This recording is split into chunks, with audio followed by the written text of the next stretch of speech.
Hey everybody, welcome back to my channel. Welcome if you're new here. Today we're going to look how you can schedule tweets through Canva to your Twitter account. Now you can make posts to Twitter or tweets for free on Canva, but if you want to actually schedule them, then you will need a pro account or an education account. So I'm just going to show you here with the thumbnail that I used for this video. Once your design is all ready, you're just going to go to the top right corner and hit share. Go down to share on social, and you're going to see Twitter as an option there.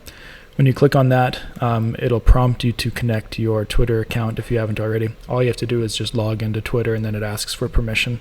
You can connect new accounts as well. You can type in whatever caption you want with any hashtags, and if you want to post it immediately, you can just hit publish. Or if you want to schedule it, then you can hit the little calendar there at the bottom.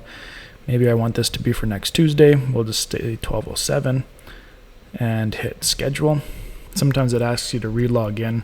It did that for me on a different one. Once it's scheduled, you can make a copy. Now, the reason it asks you to make a copy is if you want to make any edits to it.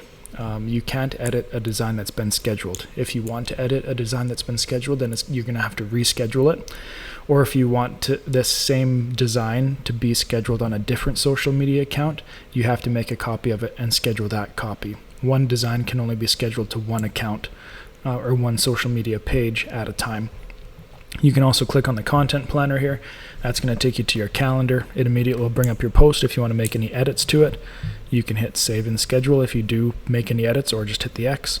And here you can see all the different ones that I've been scheduling. Here's the one that I just scheduled with the little Twitter icon in the bottom. Gives you the time, the date. You can click on it and it brings you back up to this as well. If you want to learn how you can do any of the other ones, it's the exact same process as you saw me do, but just click on another one, or you can watch little videos I have on those ones as well. If you have any questions, please let me know. Thank you for watching this one, and we'll see you next time. I'm Brian Sloan, artist.